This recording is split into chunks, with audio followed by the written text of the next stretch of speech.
The cold dark of space was empty except for the drifting shadow of HFY the parasite drifting slowly between the broken pieces of a dead battleship, its black body moving without sound, its mind tired and hungry after days without a host. The stars shone far away like cold eyes watching it as it searched for life. HFY had lived for hundreds of years, taking hosts from many worlds and using them to grow strong and clever. It could control them like a puppet master pulling strings. It could make them fight and kill and steal. It could taste the power of their fear and their anger, but now it was weak, its energy low, and its body thin. It needed a new host soon, or it would die alone in this silent, cold place. Its senses caught something, a warm, living mind down on a small blue and green planet below, a planet full of life. The parasite turned its body and began to fall towards it like a shadow falling through clouds. It moved through the thick air and the sharp rain of a storm that crashed over dark forests. The wind howled, and the trees shook as HFY landed on soft, wet ground near a wooden cabin hidden deep in the woods. Inside the cabin, a man sat at a table, his hands calm, as he cleaned an old knife by the glow of a single lantern. His name was Daniel Carter. He was alone, no sound in the room, but the ticking of a clock. Daniel's face was calm, but his eyes were sharp, like someone who always knew when danger was near. HFY moved low and silent like black smoke slipping under the door. The parasite crawled across the wooden floor and climbed the man's leg, its thin tendrils finding skin. The contact was warm and alive. It searched for the soft entrance at the base of the skull and pushed inside. The man's flesh was nothing to it. The real prize was the mind. In every other host, the parasite had taken control in seconds, filling the mind with its own will, bending it to serve, but this time was not the same. HFY pushed forward, expecting the usual quick victory, only to feel a wall in its path, a wall strong and bright, not made of bone or flesh but of thought.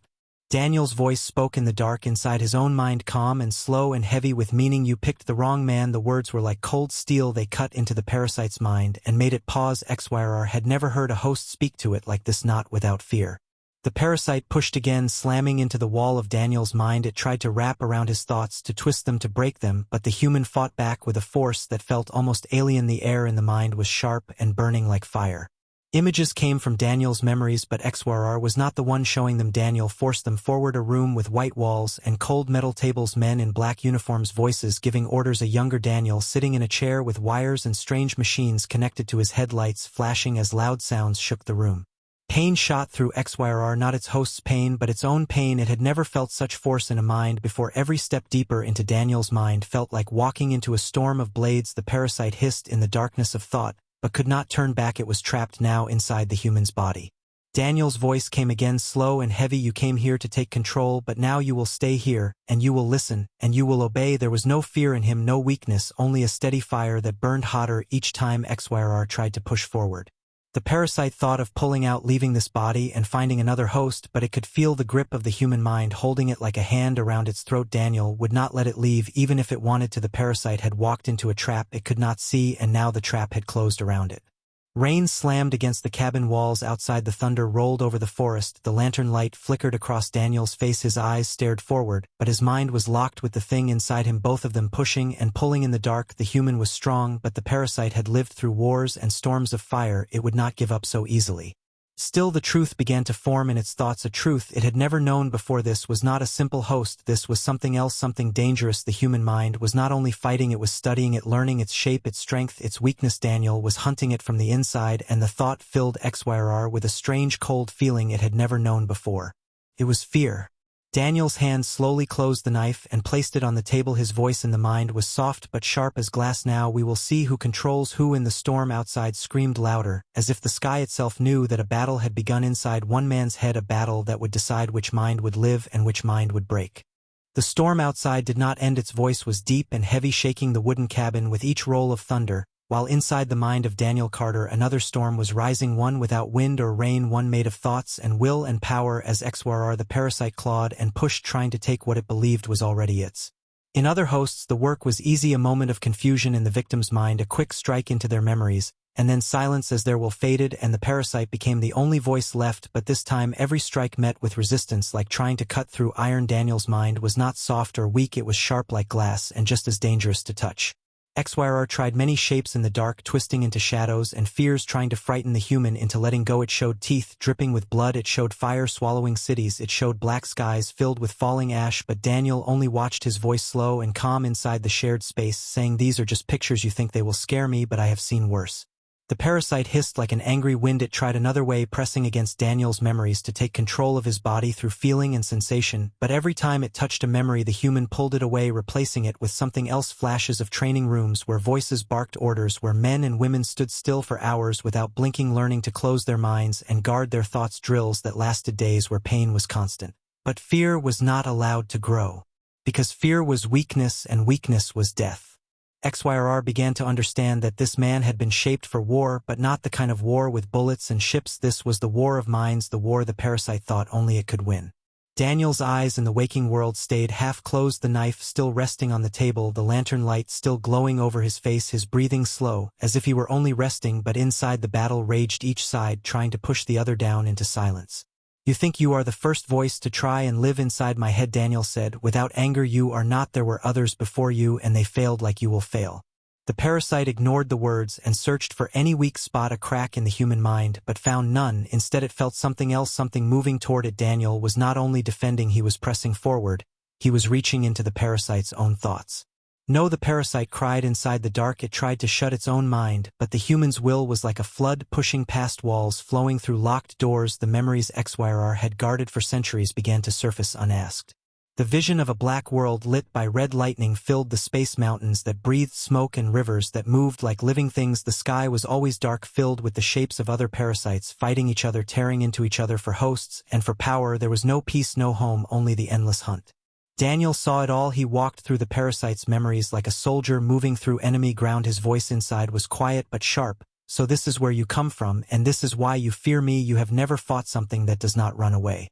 XYRR pushed hard, trying to throw the human back, but Daniel's presence only grew stronger, forcing the parasite to feel the times it had lost battles with its own kind, the moments it had fled from stronger predators on its world, the shame of being weaker in a place where weakness meant death. In the waking world, Daniel's hand lifted the knife from the table, his grip steady, the blade catching the lantern's glow, though his body moved slowly, as if he were in no rush to strike. In truth, he did not need the weapon, not yet. The real fight was still inside, and there the blade was invisible but just as sharp. "Tell me about the others," Daniel said, still pressing into the parasite's thoughts. "Tell me about your hive, your leaders, your ships." In the dark space, the parasite tried to twist its memories, hide them in shadows, but Daniel reached them one by one. He saw the hive ship, huge like a floating city, alive with movement, its walls pulsing as if they breathed. The parasite queen in the center, her body many times larger than XYRR, her mind able to control hundreds of hosts at once. The great chamber where captured life forms were brought and broken until they were nothing but tools for the hive's will. XYRR screamed to make it stop, its voice echoing in the dark, but Daniel did not stop. He forced the parasite to watch itself kneel before the queen, to beg for mercy after losing a fight for rank. He saw XYRR's escape into deep space, carrying only hate and hunger, no plan but survival. Now Daniel understood the shape of his enemy, and in that moment the parasite felt something worse than pain. It felt the human's plan forming. "You have given me a gift," Daniel said, not with kindness but with a cold satisfaction. "You have shown me where to strike, and when I do you will see what real fear is." The parasite lashed out again, desperate to break free. It wrapped itself around Daniel's thoughts, pulling hard, trying to drag them into darkness, but the human stood firm, his mind like a wall of stone. Each tendril it sent was caught and crushed, each lie it spoke was cut apart before it could take root. In the cabin, lightning flashed through the window, the thunder rolling over the forest, the knife still in Daniel's hand. Though no move was made, the storm outside was nothing compared to the storm inside. Finally the parasite changed its tactic. It began to plead, its voice shaking inside the mind. "Release me, and I will leave this planet. I will go far and never return." But Daniel only laughed without sound, a laugh the parasite could feel like a blade. "You think I will believe you when I can see your thoughts?" The parasite's fear deepened as Daniel began to pull its memories forward again, but this time not just to look. This time the human began to take them apart, turning them over, cutting away the details. He did not need, keeping only what would lead him to the hive. "You are not leaving," Daniel said. "You are going to guide me, and when I am done you will wish you had never crossed the stars to find me." The parasite could only thrash inside the mind, its strength fading with each second. It felt the human's will like chains wrapping around it, pulling tighter. It knew the longer it stayed, the more control Daniel would have, until it was no longer the hunter but only a prisoner inside a body it once thought it owned. Outside the storm began to break, the wind softer, the rain slowing. The lantern still burned in the cabin, but the battle in the mind had only just begun. Daniel now knew where the enemy hid, and XYRR knew that no escape was left, only the slow, steady closing of the trap. And somewhere deep in that shared space the human smiled, not with joy but with the cold promise of war that would soon reach beyond the forest, beyond the planet, and into the dark where the hive slept thinking it was safe. The cabin stood silent except for the faint hum of the lantern and the slow dripping of rain from the roof, each drop falling like the ticking of a clock marking the moments as Daniel Carter sat unmoving in his chair, his eyes half closed, his breathing steady though deep within his mind the war still burned. The parasite HFY was no longer the hunter it had been when it crossed the void to find a host, now it was the hunted, its fear growing. With each thought the humans sent through their shared space. Daniel's presence in the dark of the mind was not like the other hosts HFY had taken in the past. Those minds had been soft like clay, easy to shape, easy to command, but Daniel was like a landscape of stone and steel, unbroken and unbending. The parasite tried to push against him, but every push met with the same immovable force until it began to understand that there was no way forward, only a steady retreat deeper into its own thoughts. Yet retreat was no safety, for in those depths Daniel followed, moving like a shadow through the parasite's memories, his voice low and steady like the hum of distant machinery telling HFY to keep walking, to keep showing him more. The parasite had no choice. Each step forward revealed another part of its history, battles fought and lost, worlds visited and stripped of life, moments when it had been strong and feared and moments when it had been weak and hunted. The parasite's fear grew not because the human was violent in his approach, but because he was patient. Every image, every thought was examined and filed away, nothing wasted, nothing forgotten. Daniel was building something with this knowledge, something that the parasite could not yet see but felt growing like a storm behind a mountain waiting to break. "You cannot hide from me," Daniel said, not as a threat but as a simple truth. His voice in the shared space was like cold water on bare skin, sharp and clear. "I will see every place you have been, every ally, every enemy. And when I am done I will know more about your kind than you wish I did." HFY tried again to resist, closing parts of its mind like sealing doors in a ship to keep the flood out, but Daniel was there. Each door that closed was opened, each wall taken down, until the parasite began to understand a truth it had never considered, that perhaps the human mind could be more dangerous than any weapon it had faced. In the waking world Daniel's hand set the knife back on the table, the lantern light casting long shadows across the wooden walls, his gaze fixed on nothing as his focus remained inward. His body was calm, but his mind was relentless. The parasite could feel it like the pull of deep currents under still water. "Why are you doing this?" HFY asked in the dark of the mind, its voice sharp with frustration and fear. "Why do you not simply kill me and be done with it?" "Because," Daniel replied, "there are more like you, and I will not kill one enemy, while leaving the rest alive. I will take from you what I need to find them, and then I will deal with all of you." The parasite's fear deepened as Daniel's will pressed closer, wrapping around the knowledge it had tried to guard. It felt the human touch, the memory of the hive ship again, seeing the great chamber where the queen rested, her many limbs coiled like a predator at sleep, sensing the quiet hum of thousands of hosts connected to her mind through invisible threads. Daniel lingered on that image, his thoughts cool and precise. "So this is the heart of your kind, the place where the mind of the hive lives." HFY tried to twist the memory, to change the shape of the ship, to hide its location, but Daniel held it steady like a hunter holding a struggling animal.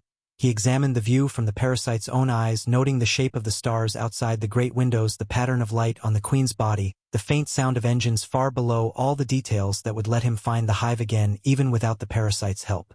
"You think you can reach them?" HFY said, its tone now mixed with disbelief and warning. "You think you can face the hive? You do not understand what you are walking into." "I understand enough," Daniel answered, "and each moment I am inside your mind, I will understand more."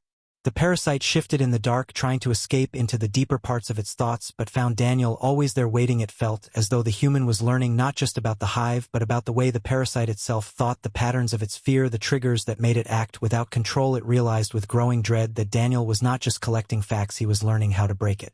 In the waking world, the storm had faded to a soft rain, the forest outside quiet, except for the drip of water from the leaves, but inside the mind of the human the air was heavy with tension. The parasite coiled tight in the corner of thought as Daniel stepped closer, each word he spoke cutting into the silence. "You came here thinking you would use me, you thought my mind would be like all the others, but you did not ask yourself what would happen if the prey fought back." "I am not prey," HFY hissed, its tendrils of thought flaring in anger. "I have taken hosts for centuries, I have conquered worlds. And yet," Daniel said, "you are here in my head, afraid to move, afraid to think." The truth of the words burned the parasite more than it wanted to admit. Its silence in that moment was answer enough. Daniel could feel it, and he knew the battle had already shifted. The human was no longer defending, he was attacking, and the parasite was left with only one thought, to cling to the hope that somewhere in its hive the queen would feel its distress and come for it. But even that hope began to fade as Daniel's presence pressed deeper into its mind, pulling up not just memories but instincts, the hidden drives that ruled its kind, the hunger for control, the fear of being alone, the endless need to belong to the hive. Daniel saw it all, and with each discovery, he gained more ways to bend the parasite to his will. "Soon you will guide me," Daniel said, "and when you do it will not be because you want to but because you cannot stop yourself." The parasite shuddered inside the shared space, its thoughts flickering like weak flames. It had been the predator for so long that the idea of being led like prey was almost beyond belief, and yet here it was trapped in a human whose mind was like an unending maze, each path leading back to the same truth. There was no escape, only the slow, steady advance of the hunter.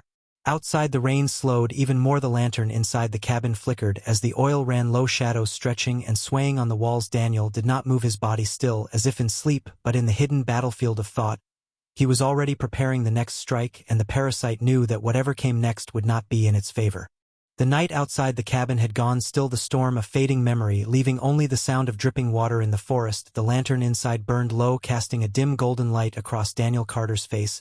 His eyes half closed, his body still, but deep inside his mind, he was moving faster than ever. The parasite HFY was pressed into a corner of thought, its form shifting in panic as the human advanced step by step through the dark landscape of its memories. Daniel had already seen the hive ship through the parasite's own eyes, but now he wanted more. He wanted the maps, the paths, the hidden doors that even the Queen's guards did not know. He wanted every secret that could let him walk through the heart of the enemy without being seen, and he knew the parasite carried them whether it wanted to or not. "You cannot take the ship from the inside," HFY said, its voice sharp but trembling. "The Queen will sense you before you reach the core. She will crush you before you take 2 steps. Daniel's answer came without heat, but with a weight that pressed into the parasite's thoughts. "I will not be walking in there as myself, I will be walking in there as you." The parasite recoiled from the thought, but Daniel followed it into the shadows where it tried to hide there. He found the memory of the ship's inner corridors, narrow and twisting with walls that pulsed like the veins of some great creature, the air thick with the scent of the hive's lifeblood. He saw through HFY's eyes the paths it had taken when it had once lived there as part of the court, moving past guards who bowed in respect, hearing the mental hum of the Queen's voice in the background of every thought. The human held that memory in place, pulling it open like a door until more details spilled out, the sound of the hatch locks clicking, the pattern of the light that signaled a command from the Queen, the hidden vents that ran through the walls carrying air from the outer hull to the inner chambers. Daniel took them all, holding them like weapons. "You are building a way in," HFY said with sudden understanding. "You mean to walk into the hive and end it from within." Daniel's voice was steady. "That is exactly what I mean to do, and you are going to help me whether you wish to or not." The parasite tried to twist away its tendrils of thought, reaching for the human's own memories to distract him, but Daniel's mind was guarded at every angle. Every attempt to pull him away failed, and the parasite only found itself dragged back into the open. In the waking world, Daniel rose from the chair, his movements slow but sure. He set the knife aside and walked to the cabin's small desk. Pulling out a piece of paper and a pencil, he began to draw, but the lines on the page were not from his own sight. They were the paths he had taken from the parasite's memories, curves and angles of corridors, air ducts and access hatches, all spilling onto the paper in the flickering light. HFY could feel its own knowledge being shaped into a plan. It could not stop the human from making. "You will not survive," it said. "There are hundreds of guards, and the Queen is stronger than you can imagine." Daniel only replied, "I do not need to imagine, I have seen her through your eyes." The parasite fell silent, but inside it searched for some way to warn the hive, yet every thought it sent outward was cut short. Daniel had found a way to seal its mental voice to the outside world, leaving it trapped and mute. It was as if the human had wrapped his will around it like chains, and each moment those chains grew tighter. Daniel finished the map and set it aside, his mind still half in the shared space, pushing deeper into the parasite's oldest memories. There he found the time before HFY had fled the hive, a time when it had still been a favored hunter, the Queen's voice calling it to her chamber, giving it missions to capture strong hosts from alien worlds. Daniel studied the way the hive responded to her orders, the way the guards moved when she spoke, the way the mental hum of her voice could control an entire ship at once. He began to form the shape of his attack, not one of brute force but of silence and disguise. He would move as the parasite once had, step for step, breath for breath, until the hive believed he was one of their own. HFY saw the shape of the plan and felt a deep cold in its thoughts. "You are not like the others I have taken before," it said finally. "They screamed and begged, but you are silent, and I do not know what you are waiting for." Daniel's answer was simple, "I am waiting for the right moment. Outside the cabin the forest was dark and wet, the moon hidden by clouds, the night air heavy with the smell of rain. Daniel gathered what little gear he needed: a small pack, a few tools, a short blade for the human world, and the map he had drawn. He moved without hurry, but every step was certain, as if he already saw the path from here to the hive. Inside the shared space, the parasite could feel the pull of distance closing. The ship was not far in the black above the clouds, and Daniel now knew the way to reach it without alerting its outer guards. You cannot pass their scanners. HFY tried one last time. You will be seen before you even reach the ship. Daniel replied, then I will make sure they see only you. The words cut deep into the parasite's thoughts. For the first time it began to see what the human truly intended. He would not simply use the parasite's memories. He would use the parasite itself, its mind, its identity, its presence, to mask his own from the queen. In the waking world, Daniel stepped outside into the cool, wet air, the forest quiet around him. He moved toward the shadowed hills that would lead him to the hidden place where the ship could be reached. Above the trees, the parasite fought in silence, twisting in his mind, but the chains held tight. In the shared space, Daniel spoke again, his tone colder than before. Every step we take from now on is one step closer to your hive, and when we get there you will open the way for me. You will speak the words you once spoke to pass the guards, and you will smile for your queen until it is too late. The parasite tried to scream, but its voice was trapped inside the chains of Daniel's will. And the human walked on through the night, his mind fixed on the image of the great hive ship waiting in the dark above. The forest stretched out under a silver sky where the moon was still hidden behind clouds. Daniel Carter moved through the wet undergrowth without a sound, his boots sinking into the soft ground, his breath slow and steady. Above him, the night was heavy with the quiet hum of distant engines, a sound so faint that only the parasite inside his mind could hear it. HFY knew the sound well. It was the voice of the hive ship calling to the stars.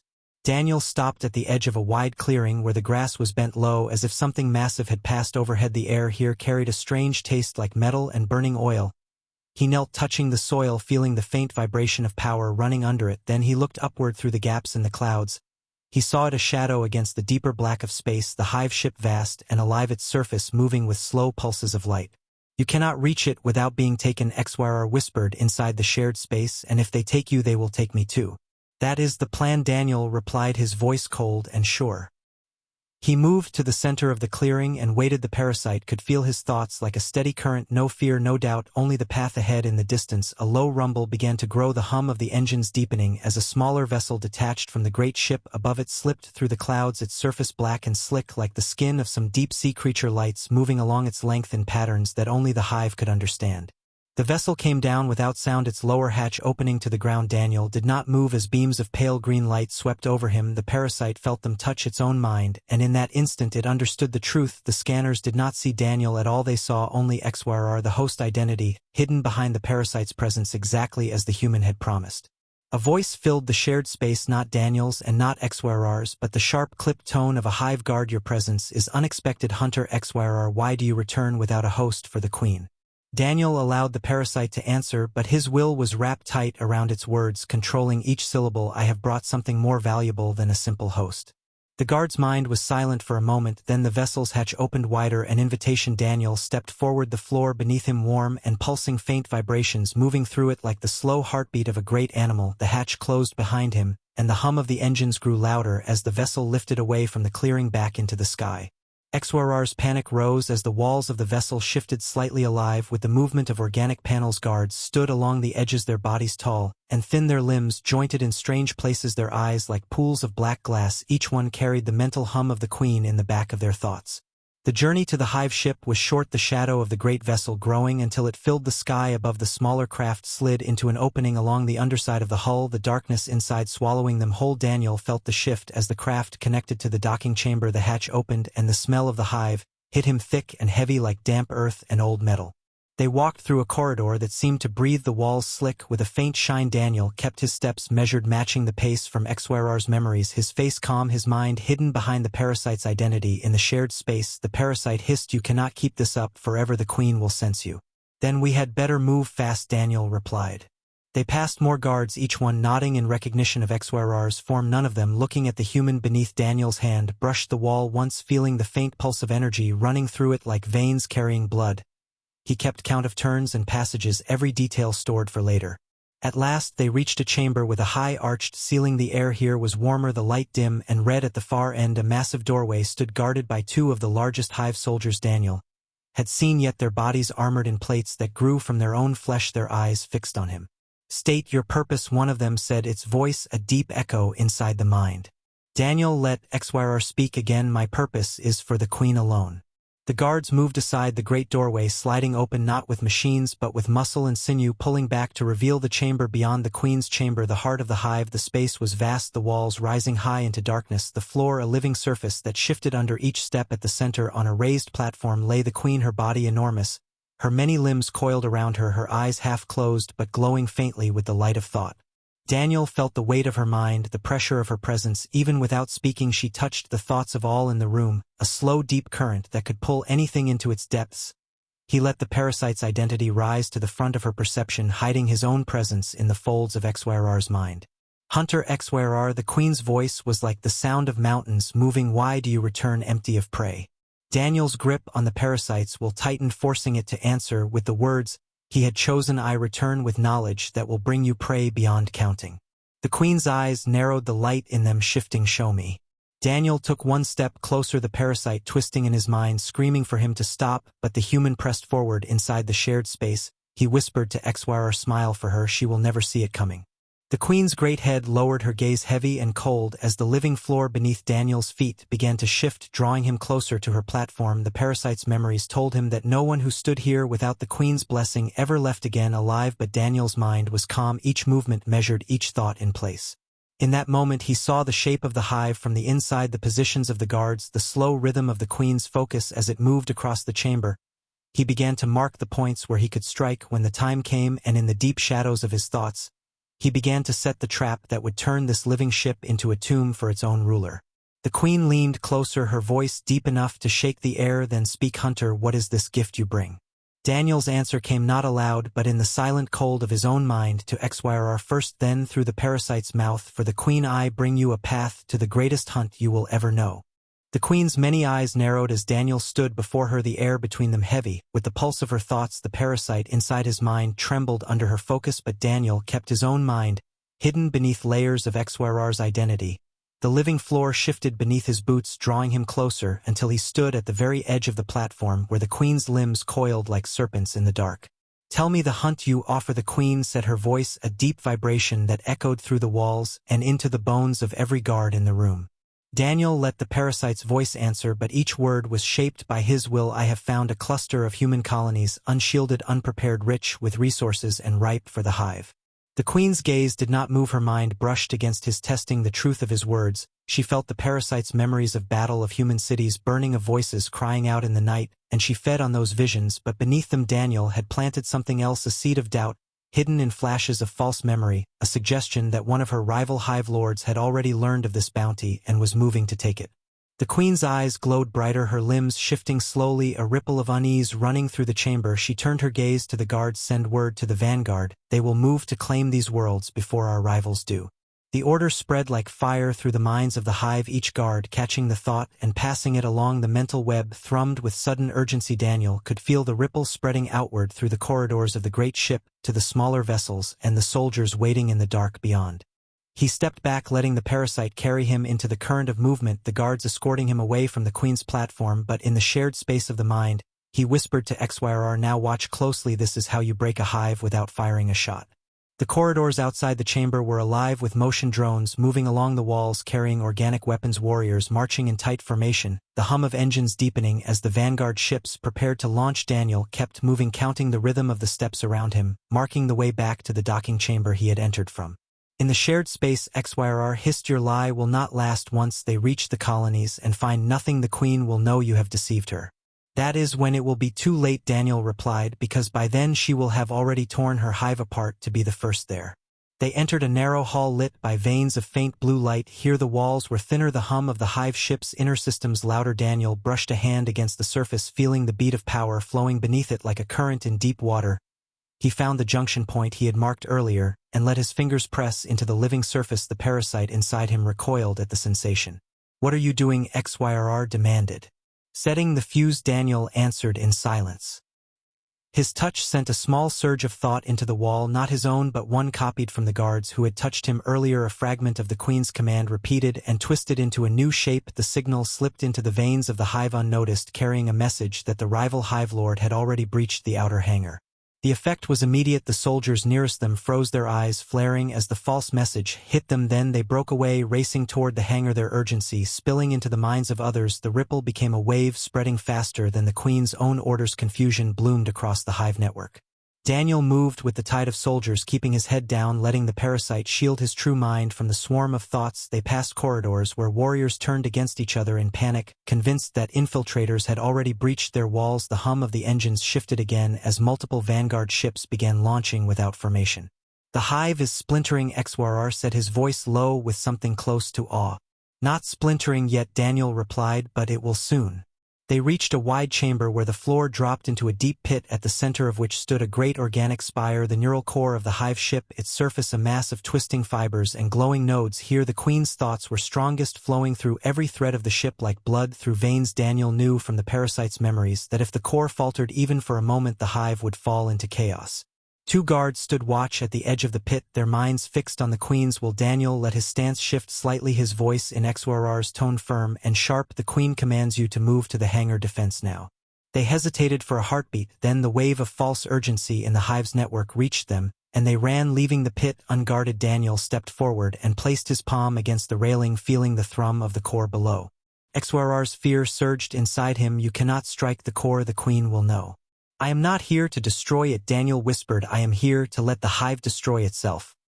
He sent another false signal into the threads, this one sharper, more precise, a perfect echo of the Queen's own mind, but laced with contradiction. The command ordered half the vanguard ships to return at once and attack the others for treachery, and as the signal spread, it split the hive's unity like glass under pressure. The mental hum became a roar, voices clashing in the shared network, ships turning on each other in the dark space beyond the hull, the corridors filled with shouts and movement, guards demanding answers, drones scattering the air, shaking with the fire of weapons far away. Daniel stepped back from the railing, watching the chaos take shape. HFY whispered, "You have done it, they will tear themselves apart." "Not yet," Daniel replied, "we still have to leave before the Queen realizes where the fracture began." They moved fast, retracing their path through the shifting corridors, now crowded with warriors running in every direction, some chasing enemies that did not exist, others fleeing unseen attacks. The living walls quivered under the strain of too many conflicting orders. Daniel kept his focus on the map in his mind, turning only when he had to, never breaking into a run that might draw attention. At last the docking chamber came into view, the small vessel still waiting its hatch open. The pilot, a thin insectoid creature, watching the chaos outside with wide black eyes. Daniel walked toward it, as if nothing were wrong, his steps steady, his expression calm, the parasite holding its false identity over him like a shield. They boarded and the hatch closed, the hum of the engines rising as the craft detached from the docking chamber. Daniel felt the pull of gravity shift as they fell away from the great ship through the viewport. He saw the hive vessel twisting in spaceships, breaking formation, firing on each other, flashes of light blooming like distant storms. HFY's voice was quiet now, almost respectful. "You have wounded the Queen in a way no weapon could." Daniel's gaze stayed on the hive ship, his voice flat and certain. "This is only the beginning." The night in the forest was silent except for the whisper of leaves moving in the cold wind. The cabin stood still in the darkness, its windows glowing faintly from the dim light inside. Daniel sat at the table, his hands calm, his breathing slow, but his mind sharp like a blade ready for the final strike. Inside him HFY moved restlessly like a trapped animal, pacing back and forth, its tendrils twitching against the walls of the human mind. For days they had fought, Daniel pushing the parasite into corners and the parasite pushing back, trying to break free, yet every attempt had only taught Daniel more about its nature, about the strange folds of its thoughts and the patterns in its hunger. He had learned how it felt when it tried to lie, how it shifted its weight in the mind like a predator about to pounce. He had also learned something else, a secret that HFY never wanted him to know, that it could not survive without feeding on a host for long, and that once bonded it could not escape without tearing its own mind apart. Daniel leaned back in his chair, his eyes on the lantern flame, as he spoke in his mind with the same steady voice. "You are almost at your end, and now you will listen to me," the parasite hissed in reply, its voice low and filled with anger. "I will not be your tool, human." Daniel's reply was like stone. "You already are, you just do not want to see it." Far away a storm was moving across the mountains, the low rumble of thunder rolled through the forest, the air in the cabin felt heavier, and XYR could sense something building inside Daniel, a choice being made that would decide everything. Daniel's memories passed like shadows in the mind, the long years of survival, the silent training in places no one dared to go, the missions where he had been told to do impossible things and had come back alive now. All of that was turning toward one single purpose: to bend the parasite to his will. Daniel stood and walked slowly to the corner of the cabin where a locked metal case sat under a blanket. He pulled it into the light and opened it. Inside was a small black device with thin silver wires and a single switch. The moment XYR saw it through Daniel's eyes, it recoiled deep into the mind. "What is that?" it demanded, its voice sharp. Daniel gave no answer. Instead, he placed the device on the table and began attaching the wires to small metal points on the chair. The parasite could feel the intent behind the human's movements. It could see the shape of the plan forming. It was a machine for pain, not the pain of the body, but the pain of the mind, a weapon meant to strike directly at thought and memory. "You cannot use that on me," XYR hissed. "If you destroy me, you destroy yourself." Daniel's voice was calm. "Then I guess we both have something to lose." The lantern flame swayed as the wind outside grew stronger. Shadows moved across the wooden walls. Daniel sat again and closed his eyes. Inside the mind, the battlefield stretched wide, a place of shifting shapes and dark clouds. The parasite floated before him, its body twisting like smoke, its eyes glowing with cold light. "I have taken many hosts," XYR said. "I have bent kings and killers to my will. You are nothing special." Daniel stepped forward through the dark cloud and replied, "Maybe, but you have never been inside someone who was trained to turn monsters into weapons." The air in the mind crackled as Daniel reached for the core of the parasite's thoughts. He had found it days ago, but now he pressed his will against it harder than before. The parasite screamed in the dark as its body began to twist into tighter knots. It tried to send waves of fear through Daniel's mind, but the human burned them away with the same fire he had carried through every battle in his life. Outside, the storm broke. Lightning flashed across the forest. Rain hammered the roof. The cabin seemed to tremble under the sound, but Daniel's focus did not move. He was pushing deeper into the parasite than ever before, stripping away its tricks and lies, seeing it for what it was: small, desperate, afraid under all its power. XYR felt something it had never felt in any other host, a command rising from deep within Daniel's mind, a command not made of words but of absolute force. The parasite could not block it, it could not hide from it, it could only feel it settling over its body like a chain locking shut. The command told it one thing: you will obey, and the parasite obeyed. It was not broken, it still had its mind, it still had its hunger, but now that hunger was bound to the human's will, it could not harm him, it could not leave him, it could not fight him. The bond had shifted completely. Daniel opened his eyes in the cabin and looked at the lantern light. The parasite's voice came soft and low in his mind. "What now, human?" Daniel answered. "Now you work for me." The storm outside began to fade, the thunder rolling away into the distance. The cabin stood still again in the quiet. Daniel cleaned the black device and put it back into the case. He did not need to use it anymore. The battle was over, but the war ahead was only beginning. He had in his mind a creature older than most worlds, a parasite that had seen battles across the stars, and now it would serve him not as a weapon of destruction but as a weapon of survival. XYR stayed silent, but it watched through Daniel's eyes as he moved around the cabin. It could feel his mind already shaping plans for places to go and things to do. It felt strange not to fight but to wait for orders, and stranger still to realize that it wanted those orders. In the forest, the wind carried away the last sound of the storm. The sky cleared, and the stars returned cold and bright high above the world. Far out in the black of space, other minds searched for prey. Other parasites drifted between dying ships and forgotten worlds, but none of them knew that one of their kind had chosen a human host and lost. Daniel stood in the doorway of the cabin looking out at the trees. His voice in the mind was quiet but unshakable. "From now on we move together. You will tell me what you know about the others, and in return you will live. And if you ever try to turn against me, I will finish what we started tonight." XYR's reply was simple, understood. And so the human and the parasite walked back into the night as one, not as hunter and prey, but as something new, something dangerous, something that the rest of the galaxy would one day learn to fear. Because when an alien parasite chose a human host and regretted it instantly, the story did not end in the cabin. It was only the first chapter in a much larger war waiting just beyond the stars.